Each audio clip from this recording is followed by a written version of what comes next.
আসসালামু আলাইকুম রহমতুল্লাহ। এখন আমি অবস্থান করছি সিলেট কদমতলী বাস টার্মিনালে। তো কেমন আছেন সবাই? আশা করছি সবাই ভালো আছেন, আমিও ভালো আছি আলহামদুলিল্লাহ। আমি আহমেদ শাফি আবারও আপনাদের মাঝে চলে এসেছি নতুন আরো একটি ব্লগ ভিডিও নিয়ে। আজকের ব্লগটা অবশ্য সচরাচর অন্যান্য ব্লগের মতো না, কেননা আজকে আমি ট্রাভেল করেছি সিলেট থেকে হবিগঞ্জের শায়েস্তাগঞ্জ পর্যন্ত। তো এই শর্ট রুটটুকুতে আমি কিভাবেই বা এনা ট্রান্সপোর্টের এই হুন্দাই বাসে ভ্রমণ করেছি। আমরা জানি যে এনা ট্রান্সপোর্টের হুন্দাই বাসে করে সিলেট থেকে শায়েস্তাগঞ্জ আসার মতো কোনো ওয়ে নেই। তারপর আমি কিভাবে ভ্রমণ করেছি সেটা নিয়ে আজকে বিস্তারিত কথা বলবো এই ভিডিওতে। তো দেখতে থাকুন পুরো ভিডিওটি, আশা করছি আপনাদের কাছে অনেক বেশি ভালো লাগবে।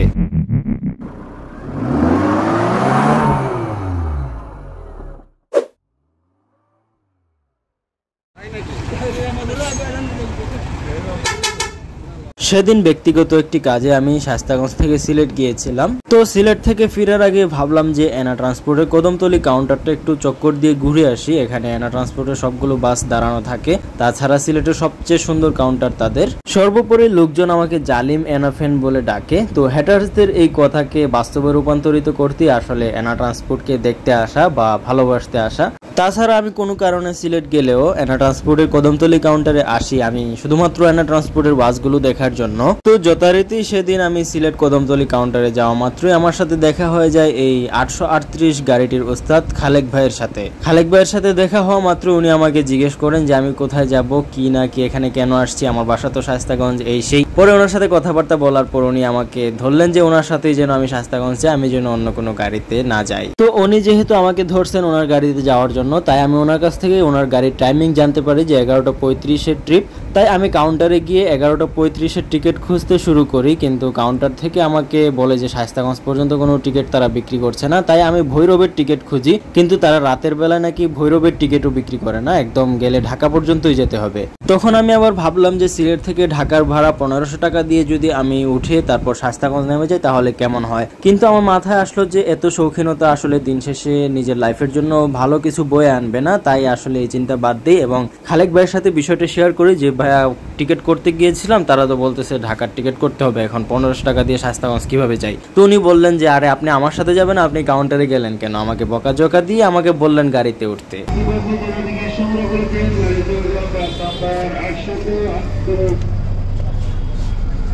তো এখন আমি গাড়িতে উঠছি। আমার গাড়িটি সিলেট থেকে ছাড়ার সময় রাত 11:35। আমি এই গাড়িতে আগে আরো অনেকবার উঠেছি, আমি এই গাড়িতে ভ্লগও করেছি সিলেট থেকে ঢাকার, শায়েস্তাগঞ্জ থেকে ঢাকার, ঢাকা থেকে শায়েস্তাগঞ্জ।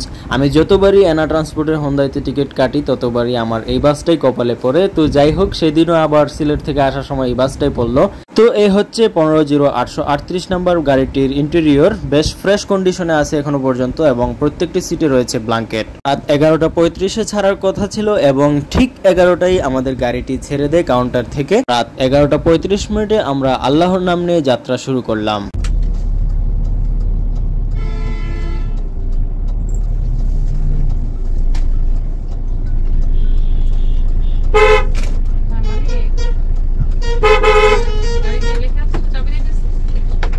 কদমতলী থেকে বের হতে আমরা দেখি যে আমাদের সামনে হানিফ এন্টারপ্রাইজের একটি বাস। তো আমরা হুমায়ুন চত্বর আসতে আসতেই তাকে ওভারটেক করে ফেলি। তারপর হুমায়ুন চত্বরে আমরা যাত্রী নেওয়ার জন্য দাঁড়াই, তখন আবার সে আমাদের আগে চলে যায়। হুমায়ুন চত্বর থেকে যাত্রী নিয়ে সিলেট ছাড়তে আমরা দেখি যে গ্রিন লাইনের একটি স্ট্রাডা বাস সিলেট ছেড়ে এসে এখানে বসে পড়েছে। আসলে গ্রিন লাইনের সার্ভিসটাই কেমন যেন, তারা যখন ভালো প্রতিযোগী পায় তখন ভালো গাড়ি দেয় সিলেটে, আবার যখন প্রতিযোগী না থাকে তখন তারা এসব ভুগিচুগি দিয়েই চালাতে থাকে। কথাটা এজন্য বললাম যে 2016-17 সালের দিকে লন্ডন এক্সপ্রেস যখন জার্মানির মেন বাস দিয়ে সিলেটবাসীকে সার্ভিস দেওয়া শুরু করলো, তখন গ্রিন লাইন তাদের ডাবল ডেকার বাস সিলেটে পাঠিয়ে দিয়ে তাদের যাত্রী ধরে রাখলো। তারপর যখন লন্ডন এক্সপ্রেস আস্তে আস্তে ঢিলে হয়ে গেল, তখন আবার লন্ডন এক্সপ্রেস তারা তাদের ডাবল ডেকার সরিয়ে নিল। তারপর 5 আগস্টের পর যখন সিলেটে বেশ পরিবহন আসলো, তখন আবার তারা এখানে রিফারবিশড ডিরিজার দিয়ে যাত্রীদের মন জয় করার চেষ্টা করলো। তারপর যখন আবার দেখলো যে সিলেটে নতুন আসা সার্ভিসগুলো তেমন একটা সুবিধাজনক না, যাচ্ছে তাই সার্ভিস দিয়ে চলছে তারা, তখন আবার তারা তাদের সেই পুরনো আদিম যুগের স্ট্রাডা বাস রিপেন্ট করে আবারও সিলেট রোডে পাঠিয়ে দিল। তো এই হচ্ছে সিলেটে গ্রিন লাইনের অবস্থা। তবুও সিলেটে তাদের যাত্রীর অভাব নেই, তাদের সিটগুলো আরামদায়ক বেশ, তাই তাদের গাড়ি যতই বসে যাক আর যাই হোক না কেন তাদের গাড়িতে যাত্রী থাকবেই। প্লাস তারা হচ্ছে সিলেটের সবচেয়ে প্রবীণ ব্যানার এসি গাড়িগুলোর মধ্যে, যার কারণে তাদের একটা নাম ডাক রয়েছে, মানুষ শত হলেও তাদের উপর ভরসা রাখার চেষ্টা করে। তো যাই হোক, আমরা এখন ছুটে চলছি পরিবহন সম্রাট হানিফ এন্টারপ্রাইজের বাম্পার ধরে। হানিফ এন্টারপ্রাইজের এই গাড়িটি আমাদেরকে হুমায়ুন চত্বরে দাঁড় করিয়ে রেখে চলে এসেছিল। এবার আমরা তাকে রানিং এ ওভারটেক করব। সিলেটে ওই দিন সারাদিন বৃষ্টি ছিল, রাস্তাঘাট সব ভিজা ছিল, তবে আমার জার্নির সময় ভিজা ছিল না। তবে আমার গাড়ির গ্লাস খুব ঘামতেছিল, যার কারণে সামনাটা ক্লিয়ার দেখা যাচ্ছিল না। রাস্তা ভিজা ছিল না, শুকনাই ছিল, যার কারণে হানিফ এন্টারপ্রাইজের এই হিনু গাড়িটি বেশ ভালোই টানতেছিল আমাদের সামনে। তবে টেনে লাভ নেই, আমরা যেহেতু হুন্দাই বাস, আমাদের রেডি পিক আপ দিয়ে আমরা তাকে কাবু করে ফেলবো আর অল্প কিছুক্ষণের মধ্যেই।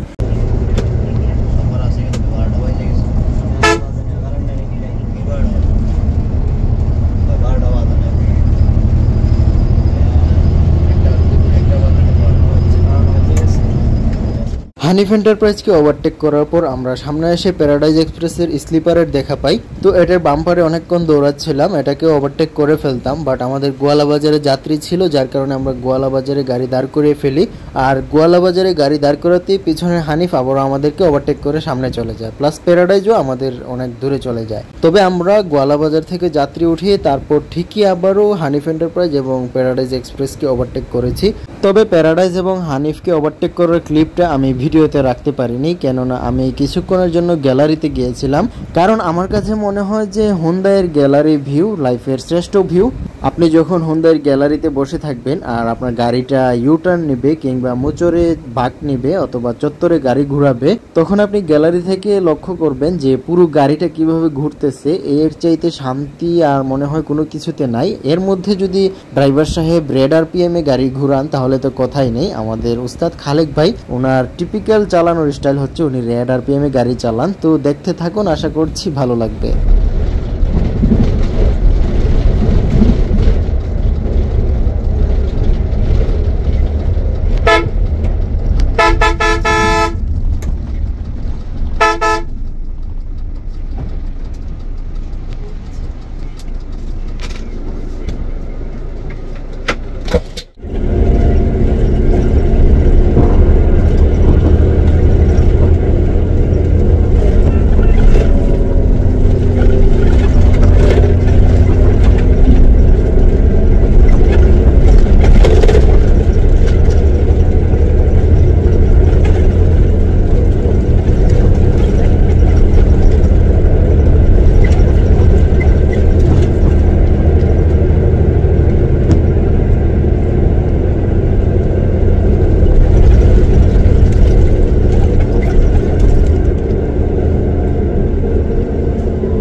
ইতিমধ্যে আমরা গোয়ালা বাজার পার হয়ে চলে এসেছি, প্লাস হানিফ এন্টারপ্রাইজ এবং প্যারাডাইজ সহ আরো বেশ কয়েকটি গাড়িকে ওভারটেক করে এসেছি।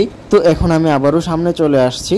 সামনে আমাদের শ্যামলী এন্ড ট্রাভেলস এর হুন্দাই বাস। এই গাড়িটা খুব সম্ভবত ইগল থেকে কিনা। শ্যামলীর লাস্ট যে দুটা না তিনটা হুন্দাই কিনলো ইগল থেকে, সেটার একটা হবে। এসব পুরানা জোড়াতালি দেওয়া বাস দিয়ে সিলেট রোডে হুন্দাই চালাচ্ছে শ্যামলী এন্ড ট্রাভেলস। আর তাদের সার্ভিস নিয়ে কি বলবো, আসলে তাদের সার্ভিস নিয়ে কিছু বলার নেই। প্রায় সময় তাদের ট্রিপ অমিট করা সহ ম্যাক্সিমাম টাইমে তারা নন এসির ভাড়াতেই হুন্দাই ছেড়ে দেয়। তো আপনি যেহেতু কম ভাড়া দিয়ে যাবেন, আপনি সার্ভিসও সেরকমই পাবেন। এখানে আসলে আর কিছু বলার নেই। তো আমরা বেশিক্ষণ তার বাম্পারে থাকি নাই, তাকে ওভারটেক করে আমরা চলে আসি সামনে। আনলক হুন্দাই নিয়েও সে আমাদের এই লক হুন্দাইয়ের সাথে পারে নাই, সে আমাদের পিছনে পড়ে আমাদের আর বাম্পারও খুঁজে পায় নাই। তারপর আমরা দেখা পাই ইউনিকের এই গাড়িটা আমাদের সামনে বেশ ভালোই চালাচ্ছিল। তবে আমাদের হুন্দাইয়ের যেহেতু রেডি পিক আপ, সো সে পাত্তা পায়নি আমাদের কাছে, পাত্তা পাওয়ার কথাও না। তো যাই হোক, সিলেট রোডে ইউনিকের সার্ভিস নিয়ে যে কি বলবো, একটু আগেও বললাম যে শ্যামলীর সার্ভিস নিয়ে কিছু বলার নেই। এখনো যদি বলি ইউনিকের সার্ভিস নিয়ে কিছু বলার নেই, তাহলে ব্যাপারটা হচ্ছে না। বিষয়টা হচ্ছে যে শ্যামলীর বাজে সার্ভিস নিয়ে আসলে কিছু বলার নেই, আর ইউনিকের ব্যাপারটা হচ্ছে যে তাদের ভালো সার্ভিস নিয়ে আসলে আর কিছু বলার নেই। দুইটা ব্যানার পরিপূর্ণ বিপরীত। একটা ব্যানার বাজে সার্ভিসের দিক থেকে সেরা, আর একটা ব্যানার ভালো সার্ভিসের দিক থেকে সেরা। যদিও বা মাঝে মধ্যে ইউনিকের ব্যাপারেও বিভিন্ন কমপ্লেন আসে, তবে সবকিছু মিলিয়ে আসলে সার্ভিস মাস্টার খেতাবটা খুব ভালোভাবেই তারা দখল করে নিয়েছে। ইউনিক, মামুন, এরপর বিলাস, তারপর আরো বেশ কিছু গাড়িকে আমরা ওভারটেক করেছি। তো দেখতে থাকুন, আশা করছি ভালো লাগবে।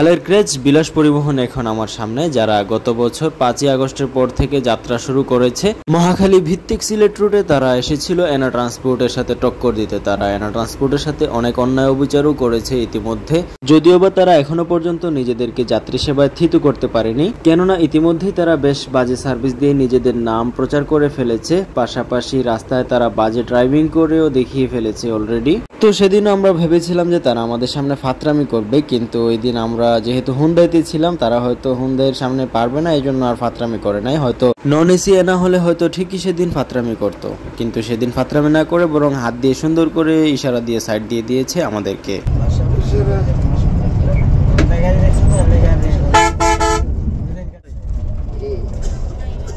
বিলাসকে ওভারটেক করার পর আমরা সামনে দেখি যে হানিফ এবং এনা ট্রান্সপোর্টের একটি নন এসি বাস, এনা ট্রান্সপোর্টের নন এসি বাসটি হানিফকে ওভারটেক করে আগে চলে গেল। আমরা দূর থেকে সেটা খেয়াল করতেছিলাম। তারপর আমরা রেডি পিকআপে এক টান দিয়ে হানিফের বাম্পারে চলে আসি। হানিফ এটা আমাদের সামনে একদম পাত্তাই পায় নাই। লোকালের মতো ওভারটেক করে আমরা সামনের এনাটাকে দৌড়ানো শুরু করি। সামনের এনাটা আবার খুবই ভালো চালাচ্ছিল, সে বিলাসকেও ওভারটেক করে এসেছে, আমরা খেয়াল করেছি। এর আগে মামুনকেও সে ওভারটেক করে এসেছে, ভালোই টানতেছিল। কিন্তু যেহেতু সে হিনো একে-1 যে চালাচ্ছে আর আমরা যেহেতু হুন্ডাইতে, সো আমাদের পিকআপের কাছে সেও ধরা খেয়ে যাবে আর কিছুক্ষণ পরেই।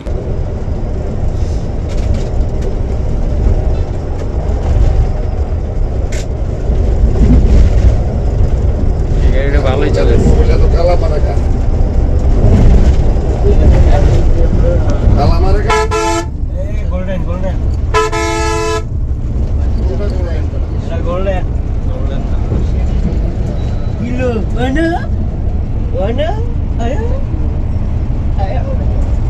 ভালোই চালাচ্ছিল সেই এনাটা আমাদের সাথে, সেও টান ধরে রেখেছিল। আমাদের স্টাফ ভাইয়ের সাথে তার পরিচয় আছে, যার কারণে দুষ্টামি করতেছিল উনি। তো সেই এনাকে ওভারটেক করে আমরা সামনে এসে দেখা পাই আরো একটি এনা ট্রান্সপোর্টের, এটা প্যাকেট হিনো একে-1 যে, প্যাকেট বলতে 2022-23 সালের দিকে হয়তো নেমেছে, মানে এনা ট্রান্সপোর্টের সিলেট রোডে নামা লেটেস্ট বাস আর কি। তো এটা আমাদের সামনে বেশিক্ষণ দাঁড়াতে পারে নাই, আমরা এটাকে ওভারটেক করে ফেলি। এটা আমাদের প্রায় আধা ঘন্টা আগে ছেড়ে এসেছি কদমতলী থেকে। তো দেখতে থাকুন দুই এনার লড়াই।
ট্রান্সপোর্টের সেই নন এসি বাসটাকে ওভারটেক করার পর আমরা সামনে আর কোনো বাসের দেখা পাইনি, অর্থাৎ শায়েস্তাগঞ্জ পর্যন্ত আর কোনো বাসের দেখা পাইনি। তো ব্লগটা আর বেশি লম্বা হচ্ছে না, আমি অলরেডি শায়েস্তাগঞ্জ রেলগেটে চলে এসেছি। লস্করপুর রেলগেট এটা। যথারীতি এনা হুন্দাই সুলভ আচরণ, রং সাইড দিয়ে বের হয়ে যাওয়া, তারপর রূপসী বাংলার দেখা পাওয়া, তারপর রূপসী বাংলাকে ওভারটেক করে শায়েস্তাগঞ্জ নতুন ব্রিজের উপর দিয়ে আমাকে চত্বরে নামিয়ে দিয়ে চলে যান খালেক ভাই তার গন্তব্য ঢাকার উদ্দেশ্যে।